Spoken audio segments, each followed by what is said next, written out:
আধিপত্যবাদকে আমরা কোনোভাবেই এদেশে প্রশ্রয় আশ্রয় দিতে রাজি নই।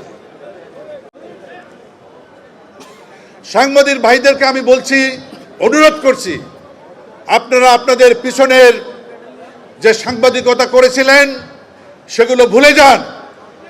আপনারা জানেন যে প্রকৃত সাংবাদিকতা কি। লেজুর ভিত্তিক সাংবাদিকতা আপনারা পরিহার করুন। আপনারা দেশ এবং জাতির স্বার্থে বাংলাদেশকে আরো আগে সামনের দিকে নিয়ে যেতে পারবে, আপনাদের সেই রকম ভূমিকা এদেশের জনগণ দেখতে চায়। আপনাদেরকে আমরা আরো আশ্বস্ত করতে চাই, সশস্ত্র বাহিনীর লক্ষ লক্ষ প্রশিক্ষিত সৈনিক, হাজার হাজার প্রশিক্ষিত অফিসার, আমরা সব সময় এদেশের জনগণের পাশে ছিলাম, আমরা থাকব। আমরা যে কোনো প্রয়োজনে দেশের জন্য আমরা আমাদের জীবন বিলিয়ে দিতে প্রস্তুত। আমরা যে আজকে ঐক্যবদ্ধতার ডাক দিয়েছি, আমাদের এই প্রচেষ্টা আজকের এই সমাবেশেই শেষ নয়। বাংলাদেশের বিরুদ্ধে আভ্যন্তরীণ আন্তর্জাতিক যে কোনো ধরনের ষড়যন্ত্র হবে, আমরা আপনাদের সকলকে সাথে নিয়ে সেই ষড়যন্ত্রকে রুখে দিতে চাই।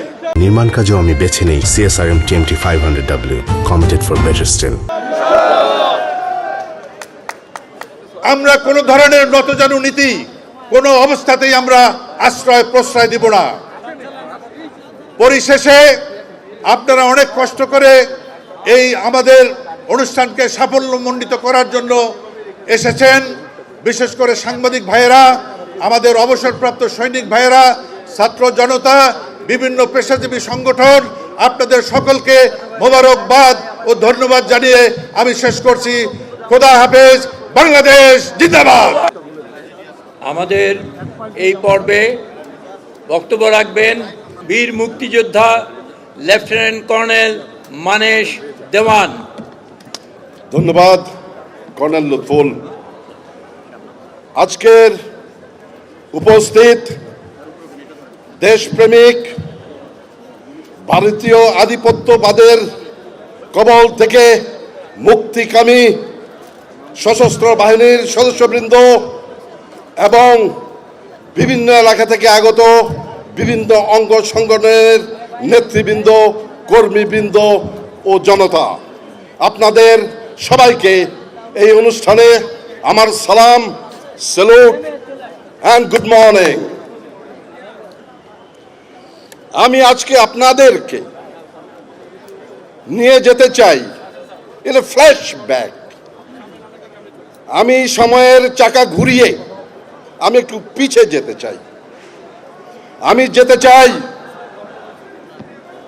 স্বৈরাচার শেখ হাসিনার অন্তিম দিনটিতে।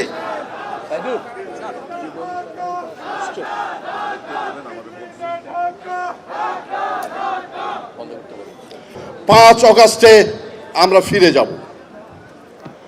দৃশ্যপট 1,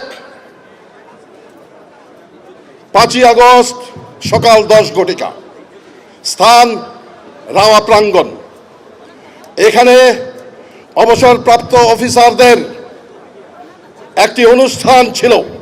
সে অনুষ্ঠান হচ্ছে সংগ্রামরত ছাত্র জনতার সাথে একাত্মতা ঘোষণা করে আমরা ঢাকা শহরের যে কারফিউ দেওয়া হয়েছে সেই কারফিউ উপেক্ষা করে আমরা এখানে একটা প্রসেশন চালাবো এবং সেই প্রসেশন দিয়ে আমরা ঢাকা শহরে প্রদক্ষিণ করব।